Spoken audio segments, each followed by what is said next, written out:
नमस्कार दर्शकों, मौन रहना सीखो, बिन मांगे सब मिलेगा। जब बुरा समय चल रहा हो तो मौन रहना ही सबसे अच्छा रहता है, क्योंकि जब अच्छा समय आता है तब काम बनते देर नहीं लगती, इसीलिए सही समय का इंतजार करना चाहिए।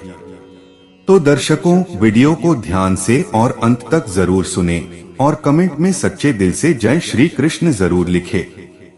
दर्शकों, मौन रखने से सब कुछ हासिल किया जा सकता है, लेकिन कब मौन रहना है और कब मौन नहीं रहना ये भी समझना बहुत जरूरी है।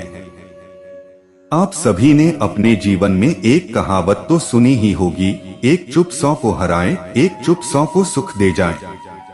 और इसलिए हम कई बार चुप रहते हैं, मौन रह जाते हैं, क्योंकि यह सच भी है कि एक मूर्ख व्यक्ति के सामने मौन रहने से अच्छा उत्तर और कुछ भी नहीं हो सकता। परंतु जीवन में सदैव चुप रहना उचित नहीं होता है। गीता में कहा गया है, जहाँ पाप का बल बढ़ रहा हो, जहाँ छल कपट हो रहा हो, वहाँ पर मौन रहने से अधिक गंभीर अपराध और कुछ नहीं हो सकता। कभी कभी हम सबके जीवन में एक समस्या अवश्य आती है कि हम किसी ताकतवर के समक्ष मौन हो जाते हैं। ऐसा क्यों? प्राय उसकी ताकत से बचने के लिए हम मौन रह जाते हैं।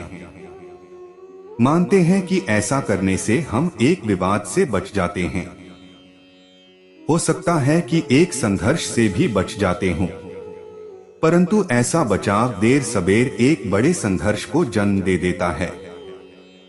हमारा मौन रहना अनजाने में उस व्यक्ति का समर्थन बन जाता है और वह अपने आप को और अधिक शक्तिशाली अनुभव करने लगता है। यहीं से हमारा दमन प्रारंभ हो जाता है। एक के बाद एक हम अन्याय में अनचाहे रूप से सम्मिलित होते चले जाते हैं, जो आगे चलकर बड़े टकराव का कारण बनता है। तो फिर इसका तोड़ क्या है? यह समझने के लिए यह जानना आवश्यक है कि ऐसी कौन सी बात है जो विरोध करने से रोकती है। यह सामने वाले की शक्ति तो नहीं हो सकती, यह तो हमारा खुद का डर होता है जो हमें मौन रहने को विवश करता है। क्या हम मन से डर को निकालकर अन्याय का विरोध नहीं कर सकते? आखिर वह हमारा क्या और कितना बिगाड़ सकता है? सोचिए, ऐसा करने से हमारा मन कितना मुक्त, कितना हल्का अनुभव करेगा। गीता में भी कहा गया है, अन्याय सहना अन्याय करने से ज्यादा बड़ा पाप है। आज समाज में यही तो हो रहा है, जहां विरोध करना चाहिए वहां कोई बोलता नहीं। कोई बलशाली व्यक्ति कुछ भी गलत बोल दे तो उसके सामने विरोध करने की किसी की हिम्मत नहीं होती। उसके समक्ष हम कमजोर पड़ जाते हैं। दूसरी ओर हम बोले चले जा रहे हैं, जहां बोलने की कोई आवश्यकता ही नहीं, और अन्याय होता देख चुप रहकर बच निकलते हैं। क्या हम निरंतर अपराध के भागीदार नहीं बन रहे? विचार करके देखिए। इतिहास साक्षी है कि पापियों की उद्दंडता ने संसार को उतनी हानि नहीं पहुंचाई जितनी कि सज्जनों के मौन ने पहुंचाई। यदि कोई मूर्ख बोल रहा है तो मौन रहना उचित है, परंतु यदि कहीं छल हो रहा है, अपराध हो रहा है, तो उठिए और विरोध कीजिए, क्योंकि आपके लिए न सही आने वाली पीढ़ी के लिए यह मौन घातक सिद्ध हो सकता है। 5 अवसरों पर प्रत्येक व्यक्ति को अपना मुंह बंद रखना चाहिए। जब आपको लगे कि आपकी बातों से कोई आपकी भावनाओं को नहीं समझ सकता, तो उस समय आपको चुप रहना चाहिए। अक्सर हम अपने दुख दर्द लोगों को बताना शुरू कर देते हैं, जबकि हमारे आसपास रहने वाले ज्यादातर लोगों को इस बात से कोई फर्क नहीं पड़ता कि हमारे जीवन में क्या चल रहा है। हर व्यक्ति को केवल अपनी परवाह है, वह केवल अपने बारे में बात करना चाहता है, वह केवल अपने बारे में सुनना चाहता है। उसे हमारे जीवन की परेशानियों की परवाह नहीं होती और वह हमारे बारे में सुनना नहीं चाहता है। वह आपकी दुखद कहानी 1 या 2 बार सुन सकता है, लेकिन उसके बाद वह आपसे दूर भागना शुरू कर देगा, क्योंकि कोई भी दुखी होना पसंद नहीं करता है। किसी को भी एक उदास और असहाय व्यक्ति के साथ नहीं चाहिए होता है। इसलिए अपने कुछ करीबी दोस्तों और परिवार के अलावा किसी को भी अपनी परेशानी कभी न बताएं, क्योंकि अक्सर वे आपकी बातों को समझने के बजाय उनका मजाक उड़ाते हैं। दूसरा, जब आपको नहीं पता कि किसी विशेष अवसर पर क्या कहना है या आपको किसी विशेष घटना के बारे में केवल आधा अधूरा ज्ञान है, तो ऐसे अवसर पर भी आपको चुप रहना चाहिए। ऐसा व्यक्ति जो आधा अधूरा ज्ञान होने के बाद भी उस विषय पर बात करता है, वह अक्सर उपहास का पात्र बन जाता है। ऐसे व्यक्ति को कोई भी गंभीरता से नहीं लेता है। केवल वही व्यक्ति अपनी बात प्रभावी ढंग से रख सकता है जिसे उस विशेष घटना या विषय का गहरा ज्ञान हो। इसलिए यहाँ वहाँ से प्राप्त आधी अधूरी और अनपरखी जानकारी के आधार पर कभी भी लोगों को समझाने की कोशिश नहीं करनी चाहिए। जब कोई व्यक्ति आपके सामने किसी तीसरे व्यक्ति की बुराई कर रहा हो, तो ऐसी स्थिति में आपको चुप रहना चाहिए।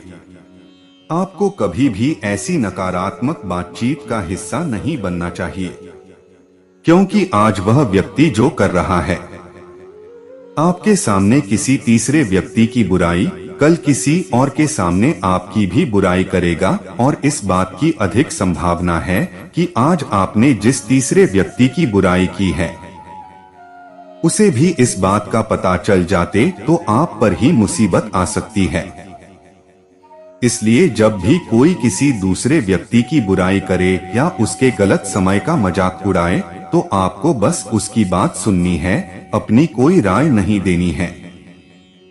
अगर आप ऐसा करें तो भविष्य में आपके लिए समस्याएं खड़ी हो सकती हैं। जब कोई आप पर क्रोध और घृणा से चिल्लाता है, आपका अपमान करने की कोशिश करता है, तो ऐसी स्थिति में आप दूसरे व्यक्ति की क्रोध और घृणा को चुप रहकर कम कर सकते हैं। चुप रहकर भी आप स्थिति को बिगड़ने से रोक सकते हैं। जब आप ऐसा नहीं करते हैं और दूसरे व्यक्ति के क्रोध का उत्तर क्रोध से दे देते हैं, तो परिणाम काफी भयंकर होता है। यदि आप उस समय चुप रहते हैं, तो यह बात उस क्रोधी व्यक्ति के दिल में महसूस होती है। जब क्रोध शांत हो जाता है, तो वह अपनी गलती पर पछताता है, और इस बात की भी संभावना बढ़ जाती है कि को आगे आकर आपसे माफी मांगे अपनी गलती के लिए। और अगर वह माफी नहीं मांगता है, तो वह अंदर से दोषी महसूस करने लगता है, और फिर अगली बार आप पर गुस्सा करने या नफरत करने से पहले कई बार सोचता है। लेकिन आपको हर हाल में या हर समय चुप भी नहीं रहना चाहिए। अगर कोई गलत कर रहा है, तो उसका जवाब आपको देना चाहिए, क्योंकि कुछ लोग ऐसे भी होते हैं जो हमारी खामोशी को हमारी कमजोरी समझते हैं।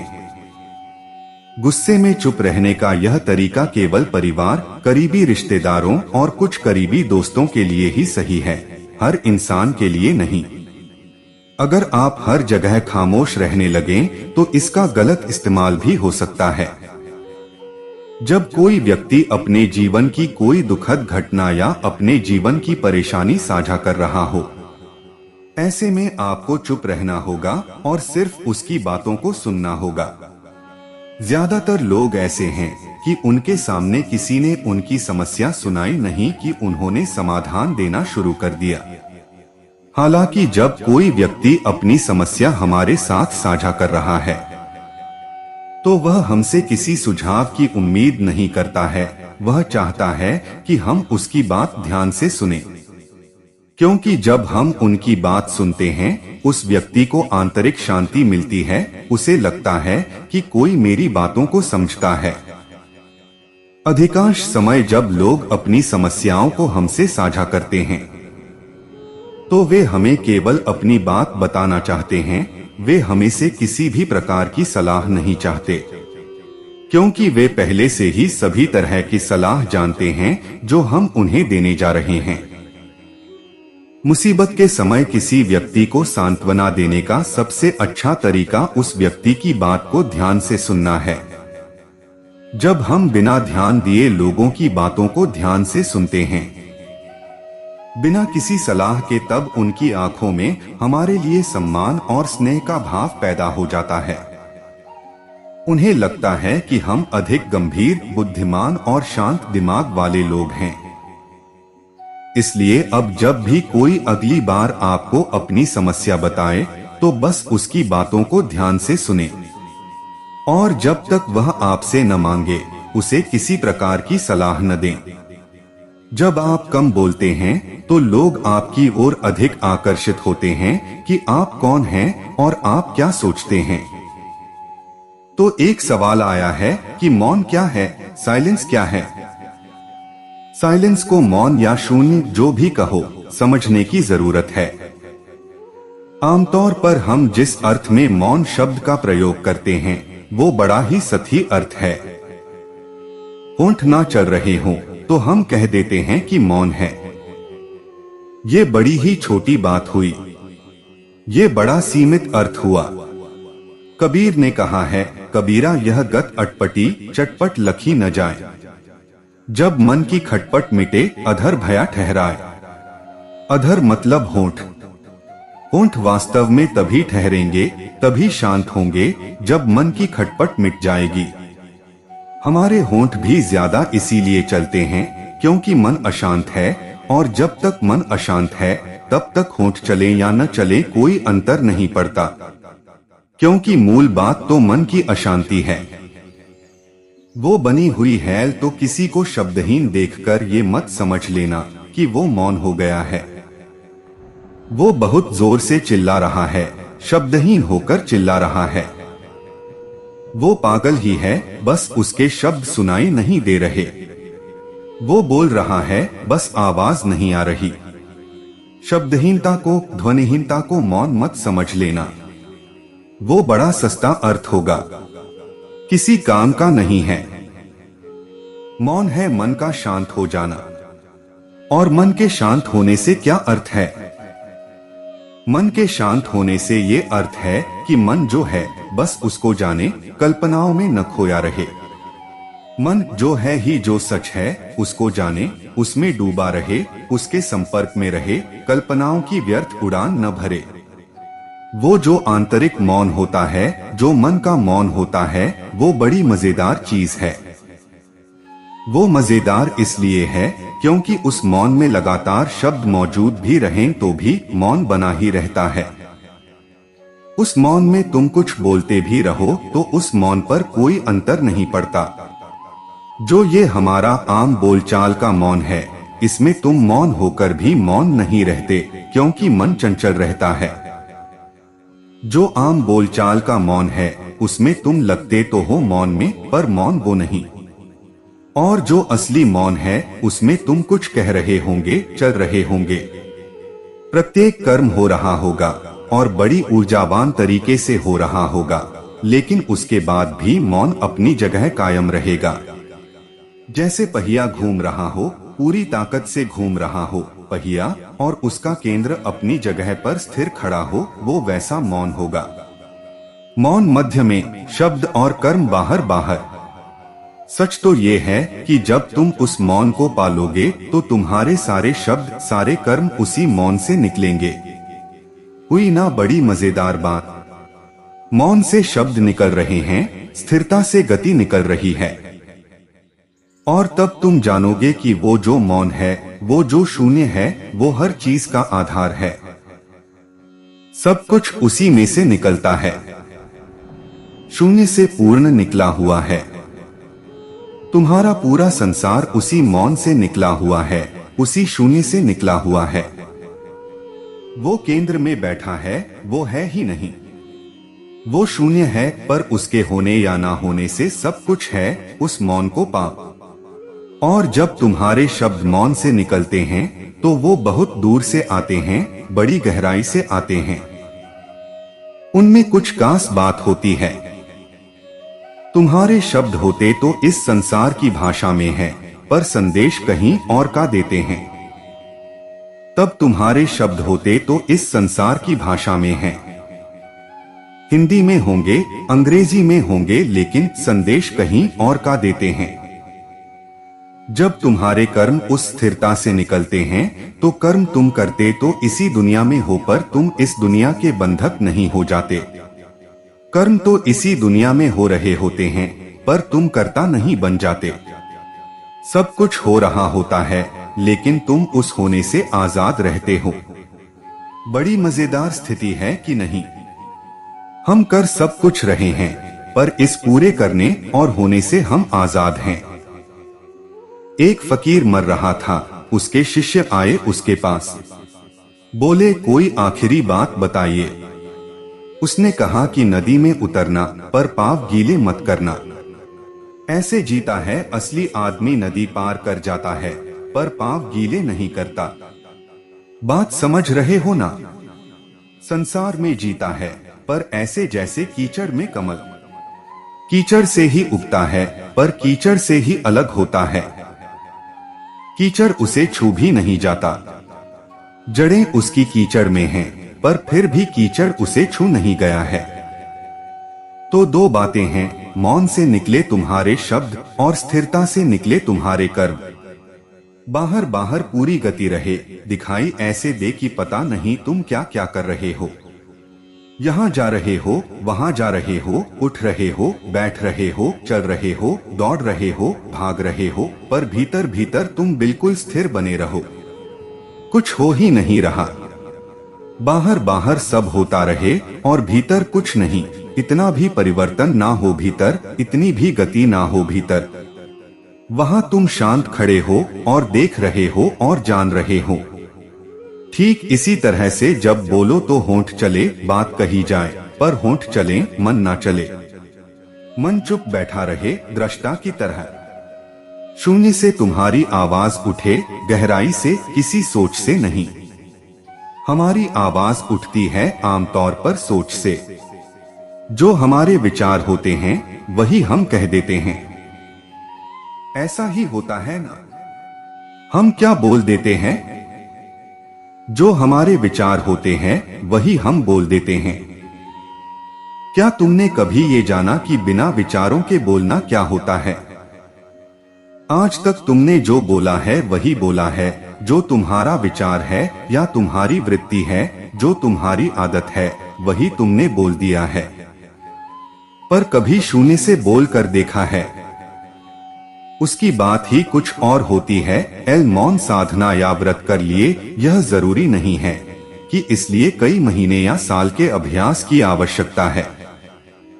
यह मौन व्रत का मतलब सिर्फ शांत या चुप रहने से नहीं है, बल्कि यह एक प्रकार की साधना है जिसमें आप अपनी शक्ति के नियंत्रण के बारे में सीखते हैं। हमारी आज की जीवन शैली में सुकून से ज्यादा हमें मानसिक तनाव और अवसाद देखने को मिलता है। ऐसे में ध्यान और योग को लोगों ने आज की जीवन शैली में अपनाया है, लेकिन अक्सर हम अपने व्यस्त क्रियाकलापों के कारण नहीं ठीक से योग कर पाते हैं और नहीं ध्यान। ऐसी परिस्थिति से निपटने के लिए मौन व्रत धारण करना भी एक उपाय है। मौन व्रत अक्सर ऋषि मुनियों या साधु संतों से जोड़कर देखा जाता है। यह भारतीय समाज में एक बहुत ही सामान्य प्रथा रही है। प्राचीन काल में संतों ने जीवन में मौन के मूल्य को समझा। वे उस शक्ति को समझते थे जिसमें वे अपनी वाणी को नियंत्रित कर सकते थे। मौन साधना या व्रत कर लिए यह जरूरी नहीं है कि इसलिए कई महीने या साल के अभ्यास की आवश्यकता है। यहाँ मौन व्रत का मतलब सिर्फ शांत या चुप रहने से नहीं है, बल्कि यह एक प्रकार की साधना है जिसमें आप अपनी शक्ति के नियंत्रण के बारे में सीखते हैं। कई लोग इसे विपासना से जोड़कर भी देखते हैं। चलिए जानते हैं मौन व्रत की विधि और से होने वाले लाभ के बारे में। जैसा कि आपको पहले बात चुके हैं कि मौन व्रत का हमारी भारतीय संस्कृति में बहुत महत्व है। हालांकि इस व्रत के लिए कोई भी विशेष विधि नहीं है, फिर भी ससप्त ईद व्रत को किसी भी समय से शुरू कर सकते हैं। आप आरंभ में इसे एक दिन से शुरू कर सकते हैं और इसके बाद अपनी क्षमता अनुसार इसकी समय सीमा बढ़ा सकते हैं। विचारों को शब्दों में और शब्द को ध्वनियों में बदलने की अनुमति न देकर हम समय के साथ अपनी विचार प्रक्रियाओं पर बेहतर नियंत्रण करना सीख सकते हैं। जब हमारे विचारों को हम नियंत्रित करना सीख लेते हैं तो स्वयं ही महत्वपूर्ण और अमूल्य विचारों को हम अपने मस्तिष्क या मन में प्रवेश करने की अनुमति देते हैं। आत्मनिरीक्षण और आंतरिक शांति। मौन व्रत धारण करने से हम आत्मनिरीक्षण करने में सक्षम होते हैं और अपनी आंतरिक शांति की ओर ध्यान केंद्रित करते हैं। अपने विचारों को एक निश्चित अवधि के लिए बाहरी रूप से व्यक्त नहीं करने देने का सचेत विकल्प हमें स्वयं को गहराई में जानने में मदद करता है और साथ ही आंतरिक शांति प्राप्त करने की दिशा में भी अग्रसर होता है। क्रोध पर नियंत्रण। आपके आसपास बहुत से ऐसे लोग होंगे जो आपका दिल दुखाकर आपको नकारात्मक ऊर्जा से ग्रसित कर देते हैं, जिसके परिणाम स्वरूप क्रोध का जन्म होता है और ये क्रोध आपके व्यवहार पर हावी हो जाता है। क्रोध एक ऐसी भावना है जिस पर नियंत्रण पाना बहुत से व्यक्तियों के लिए कठिन होता है। मौन व्रत के माध्यम से कोई भावनात्मक आवेगों पर प्रतिक्रिया करना बंद कर देता है, वे उनकी उत्पत्ति का विश्लेषण करना सीखते हैं।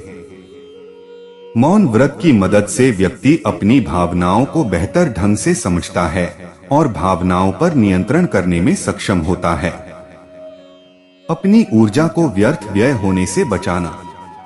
इस बात को वो लोग बहुत अच्छे से समझ सकते हैं जो अंतर्मुखी स्वभाव के हैं। हम अपने दैनिक जीवन में बहुत सारी ऊर्जा सिर्फ अपने विचारों को लोगों तक पहुंचाने में व्यय कर देते हैं।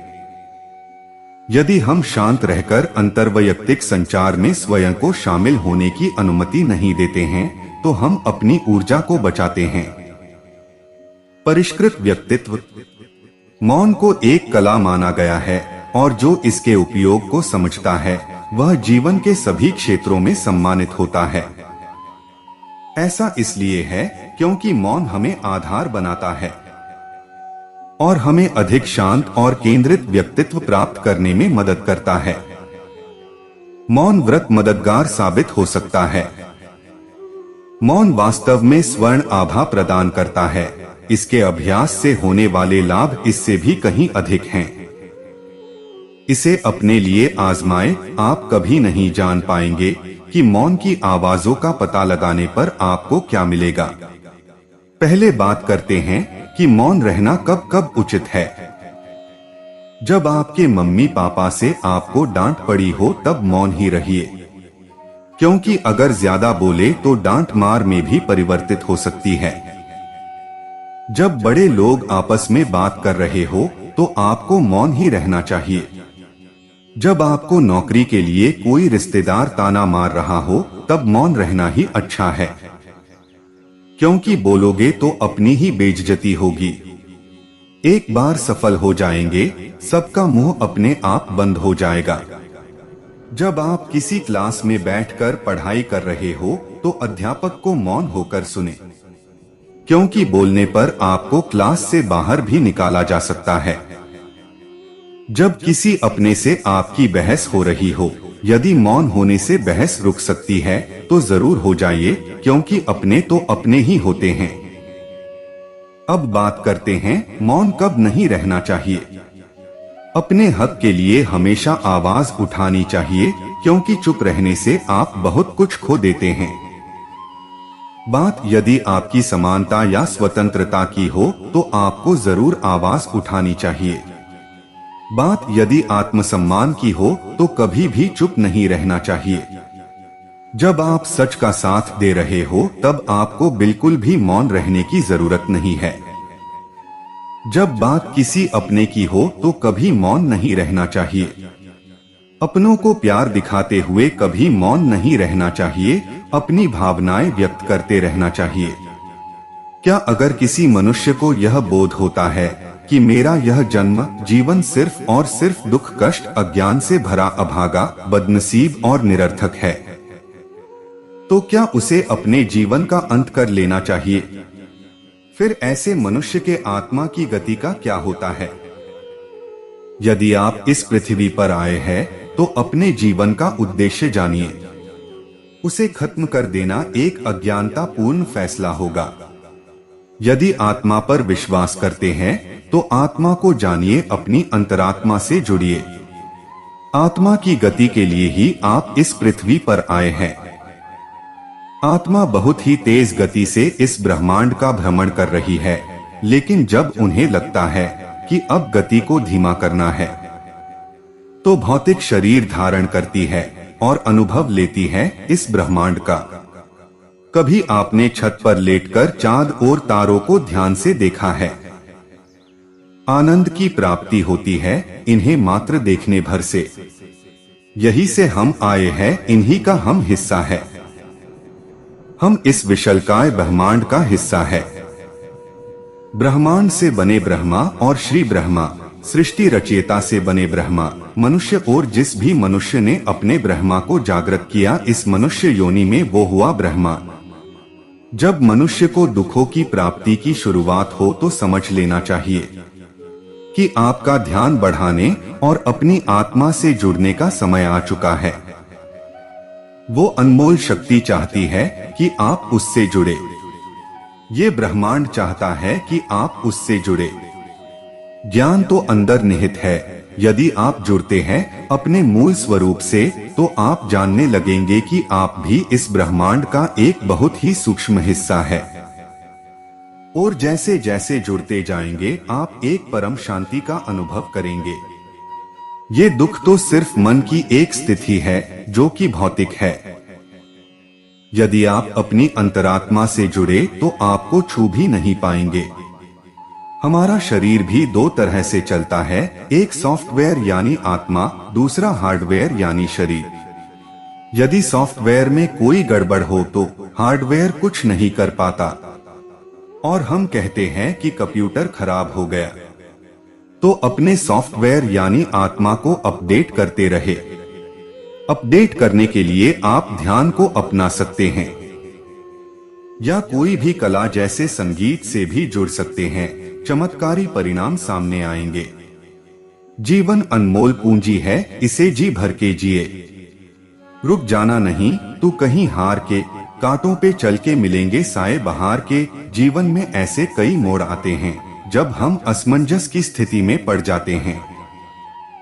हम थोड़े दिशाहीन, थोड़े लड़खड़ा जाते हैं। ये स्वाभाविक है भी और नहीं भी। स्वाभाविक इसलिए क्योंकि हम मनुष्य हैं।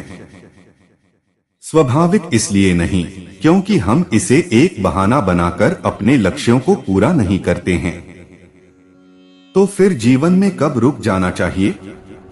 जीवन में जब भी असमंजस के चौराहे पर खड़े हों तब रुक जाएं। आत्मनिरीक्षण कीजिए। हर विकल्प को बारीकी से टटोलिए। हर विकल्प के परिणाम और दुष्परिणाम के बारे में सोचिए। एक बात हमेशा स्पष्ट रखिए, परिणाम चाहे आपके पक्ष में आए या ना आए, आप उसे बदल नहीं सकते। इसका अर्थ यह नहीं है कि आप प्रयास ही ना करें। प्रयास कभी रुकने नहीं चाहिए, लेकिन व्यर्थ प्रयासों की जगह सही दिशा में प्रयास कीजिए। अपने प्रयासों में निष्ठा और मेहनत मिलाइए। यदि आपके प्रयासों में निष्ठा और मेहनत है, यदि आप सही दिशा में प्रयास कर रहे हैं तो उसका फल आपको मिलना ही मिलना है।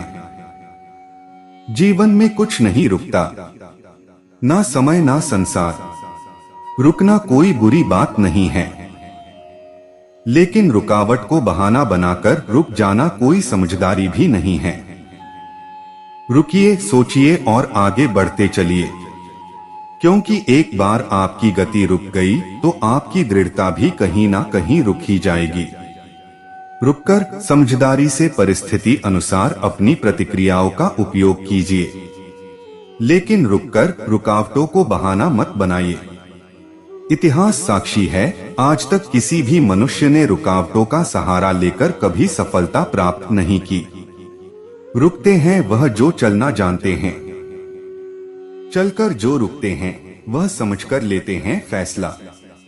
जिंदगी में यह जरूरी नहीं कौन आया पहला कौन दूसरा, क्योंकि चलते तो पल भी हैं, लेकिन कोई उसके साथ नहीं चलता, क्योंकि वक्त के साथ हर कोई नहीं बदलता।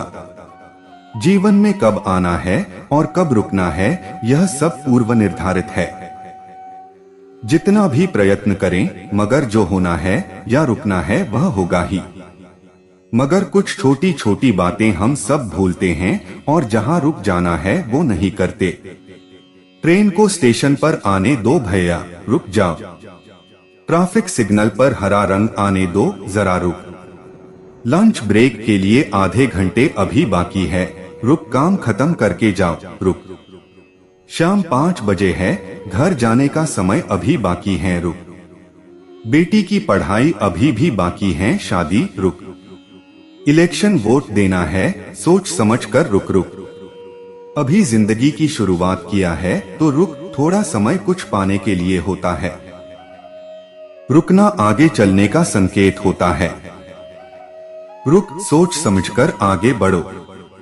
जीवन में रुकना और आगे चलना निरंतर है। मार्गारब्धा सर्व यत्ना फलंती। जब जब समझ नहीं आता कि कैसे खुद को किसी तकलीफ से, दर्द से कैसे निकलने, तब रुक जाना चाहिए और रुककर जरूर सोचना चाहिए। हम जितना ज्यादा कोशिश करते हैं खुद को खुश रखने की, खुद को शांत करने की, उतना ही ज्यादा हमारी तकलीफ बढ़ने लगती है। उतना ही ज्यादा हम और परेशान महसूस करने लगते हैं। और सबसे बड़ा दुख तो ये होता है कि हम 6 के भी कुछ टिक नहीं कर पा रहे होते।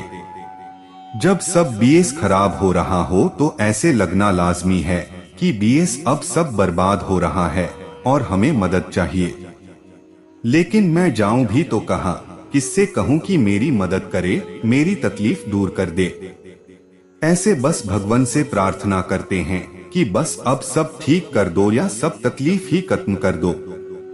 लेकिन फिर भी खुद को ठीक रखने की कोशिश करते रहते हैं, अपनी भावनाओं को संभालते रहते हैं, खुद को याद दिलाते रहते हैं कि हार नहीं माननी है, कोशिश करते रहना है, हार नहीं माननी है, सब ठीक हो जाएगा। कोशिश करते रहो जरूर और हार तो बिल्कुल भी नहीं मानना। आप इस दुनिया में खुश खास करने के लिए हो।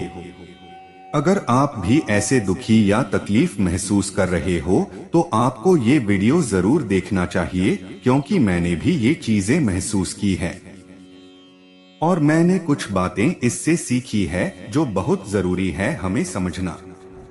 रुकने का अभिप्राय हमारे भौतिक शरीर की गति के रुकने से नहीं है, वरन मन या चित्त की गति को नियंत्रित करने से है। एक वृत्तांत से आरंभ करती हूँ। रुकना अर्थात ठहरना। जब महात्मा बुद्ध और डाकू अंगुलीमार का प्रथम बार मिलना हुआ तो डाकू अंगुलीमार अहंकार से सराबोर महात्मा जी को इंगित कर बोला, ठहर जा।